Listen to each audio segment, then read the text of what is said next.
BJP वाले क्या करेंगे, पाखंडी तो है भाई। जिसमें एक मंदिर बना है उसमें सरकार को क्यों इन्वॉल्व होने की जरूरत है? यदि इनको इस सत्ता में रहना है या इस अपनी ईमानदारी का परिचय देना है तो इनको बैलेट बॉक्स पे आना पड़ेगा। हाँ, तो यहाँ से लोग बाहर जा रहे हैं, क्यों? बाहर जो आज शिक्षा ले रहे हैं ना, वो सस्ती है, आज इंडिया में महंगी है। किसी भी समाज का, परिवार का, देश का एजुकेशन खत्म कर दीजिए और स्वास्थ्य खत्म कर दीजिए, वो देश खत्म हो जाएगा। डिग्री लिए हुए बच्चे घूम रहे हैं और उनको रोजगार नहीं मिल रहा है और सारी समस्या की जड़ है वो ईवीएम।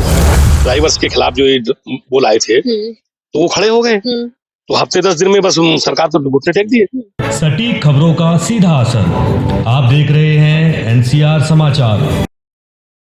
नमस्कार, मैं आपके साथ रितेश मंगवाना और आप देख रहे हैं एनसीआर समाचार। लगातार ईवीएम को लेकर सुप्रीम कोर्ट के वकील, हाई कोर्ट के वकील, तमाम वकील जो हैं प्रदर्शन कर रहे हैं और लगातार पीसी कर रहे हैं कि ईवीएम पर बैन किया जाए और अगर ईवीएम बैन नहीं होती है तो कहीं ना कहीं जो नागरिक हैं देश के उन्हें वीवीपैट दिया जाए। तो सीधा हमारे साथ कुछ लोग हैं जो इस जुड़े हुए हैं इस संगठन से, तो सीधा इनसे बातचीत करेंगे। आखिरकार ईवीएम को लेकर इतना बड़ा धरना प्रदर्शन क्यों कर रहे हैं, लगातार प्रदर्शन क्यों कर रहे हैं? क्योंकि विपक्ष तो उस पर कुछ बोल ही नहीं रहा, तो फिर आप लोग क्यों इतना ये बताइए, विपक्ष कुछ नहीं बोल रहा, इतना प्रदर्शन नहीं कर रहा, इतनी पीसी नहीं कर रहा, कोई प्रोटेस्ट नहीं है, आप क्यों इतना ईवीएम पर जोर दे? देखिए, जिसकी तबीयत खराब है दवाई वो खाएगा कि दूसरा खाएगा? किसी को बुखार हुआ है, आपको ही, तो टैबलेट आपको खानी है मुझे खानी है? बताएं। जिसको बुखार हुआ उसी को ना। हाँ। इससे तो देश दुखी है ना। अच्छा। इससे पूरा देश दुखी है ईवीएम से, इसलिए देश उठ रहा है। इसकी शुरुआत हुई है ईवीएम के लिए जो संयुक्त मोर्चा बना है, ये पूरा राष्ट्रीय लेवल पर काम कर रहा है। और जब देश उठेगा, जनता उठेगी, तो राजनीतिक पार्टियों को तो उठना उनकी मजबूरी हो जाएगी। इसलिए अब आप जो देख रहे हैं ये पूरे राष्ट्र का प्रयास है, देश का प्रयास है।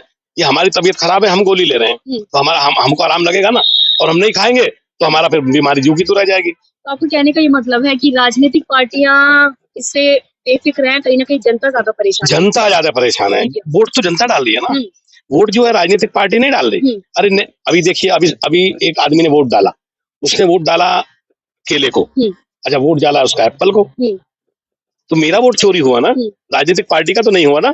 वो नहीं बनेगी, दूसरी बन जाएगी। मेरा तो अधिकार छिन गया ना। हाँ। तो इसलिए हमको तो खड़ा ही होना पड़ेगा ना। क्या लग रहा है, चुनाव आयोग को इतने ज्ञापन सौंप चुके हैं, कोई कार्रवाई करने के लिए बोल रहे हैं, कुछ सुनवाई हो रही है?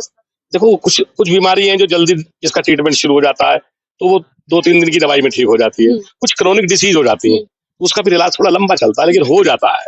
24 से पहले इलाज खत्म हो जाएगा ना? हो जाएगा। हाँ, कैसे? देखिए, जिस दिन देश खड़ा हो गया ना, अभी आपने देखा ना कि अभी ये जो देश के जो ड्राइवर्स के खिलाफ जो वो लाए थे तो वो खड़े हो गए, तो हफ्ते 10 दिन में बस सरकार तो घुटने टेक दिए। नहीं टेक दिए तो चेंज हो गया सारा का सारा। वापस नहीं लिया ना कानून? कोई बात नहीं है, बोल दे कि वापस ले जाए। नहीं, जो अभी दर्द जो उन्होंने जो कानून बनाया था, जो दर्द ड्राइवरों के शुरू हुआ था ना, उनके इकट्ठा होने जो दर्द वापसी हो गया ना, वो दर्द वापसी सरकार को होने लगा ना। ऐसे ही जनता खड़ी होगी ना तो ये दर्द वापस हो जाएंगे। और यदि इनको इस सत्ता में रहना है या इस अपनी ईमानदारी का परिचय देना है तो इनको बैलेट बॉक्स पे आना पड़ेगा, बैलेट से चुनाव कराना पड़ेगा। पर ये देखिए, नहीं तो देखिए, हाँ जी, यदि इन्होंने बैलेट से चुनाव नहीं कराया तो इस देश में जनता इनको बिल्कुल पसंद नहीं करेगी। भाजपा के लोग ही बोलने लगे, अब तो भाजपा के लोग ही बोलने लगे कि यार देखो, हम पे विश्वास नहीं कर रहे, हम इनको इतने वोट डलवाते हैं, ये हम पे विश्वास नहीं कर रहे, मशीन पे ज्यादा विश्वास कर रहे हैं। हम मशीन की सरकार नहीं चलने वाली। लग रहा है कौन घोटालेबाजी कर रहा है? ईवीएम में घोटालेबाजी सरकार कर रही है, बिल्कुल क्लियर है वो तो। यदि सरकार नहीं कर रही है तो सरकार क्यों नहीं करा देती बैलेट पेपर से? हाँ। कराइए। तो ईवीएम तो कांग्रेस लाई थी ना सर? नहीं, वो लाई थी। हाँ। कांग्रेस लाई थी ना, लेकिन कांग्रेस की नैतिक मूल्य में और इनके नैतिक मूल्य में फर्क है। जब वो लाई थी कांग्रेस इसको, तो इन्होंने उसका विरोध किया था। तो देखिए, आप उनके समय को देखिए, इनके समय को देखिए, उन्होंने संविधान का कहीं खिलाफत नहीं करी, उन्होंने देश में कुछ बेचा नहीं, उन्होंने कुछ लोगों को पैसे वाला नहीं बनाया। इन्होंने तो क्या है, पूंजीवाद को बढ़ावा दे रहे हैं और गरीब आदमी मरता जा रहा है। ये बताइए, कितना सहमत है? पूंजीवाद को बढ़ावा दे रही है कहीं ना कहीं भाजपा? बिल्कुल। हाँ, पूंजीवाद को बढ़ावा दे रहे हैं और इन्होंने जो सरकारी जो संस्थान है जो रोजगार प्रदान करते हैं, हर तबके को मिलता था रोजगार, इन्होंने धीरे धीरे उसको प्राइवेटाइजेशन खत्म, उसमें सभी को ओबीसी, एससी, एसटी, जनरल सबको रोजगार मिलता था।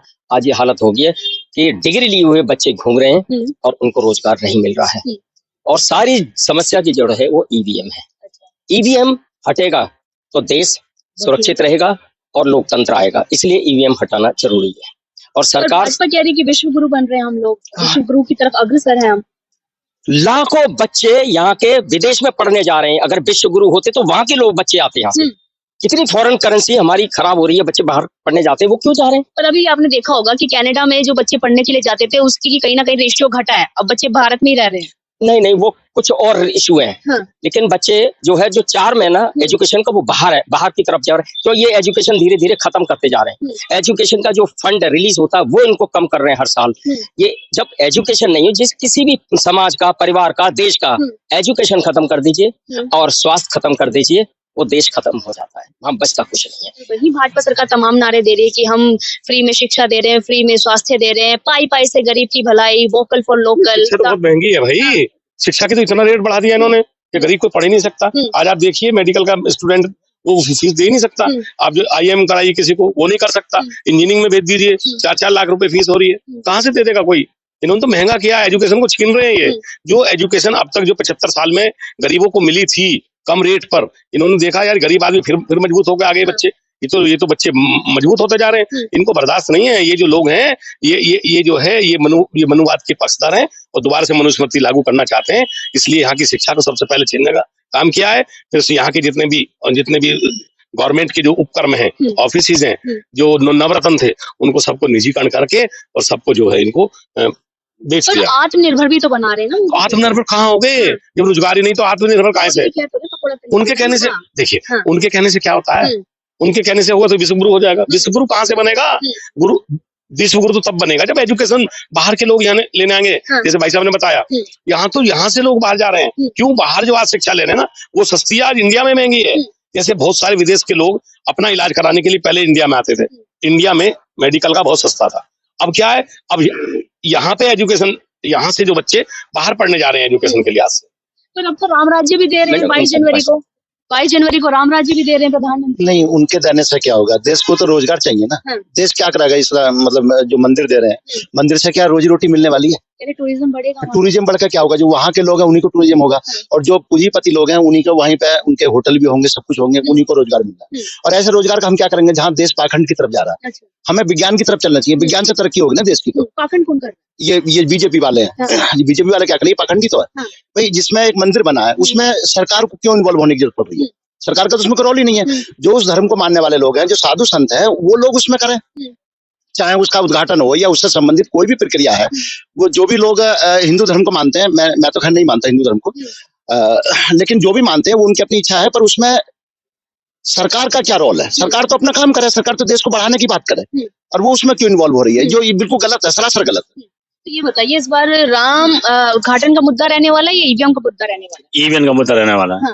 पर ईवीएम तो कहीं नजर ही नहीं आ रहा, ना विपक्ष उठा रहा है, सिर्फ आप चुनिंदा कुछ वकील हैं जो उठा रहे हैं। सब उठाएंगे, सभी साथ में लगे हुए हैं, सब अपने जगह जगह प्रचार कर रहे हैं। जनता जब रोड पर आएगी तो प्रचार अपने आप आगे बढ़ेगा। जब जनता नहीं आएगी तो कैसे आगे बढ़ेगा? लोकसभा चुनाव से पहले करवा पाएंगे? पूरी कोशिश करेंगे लोकसभा चुनाव के लिए।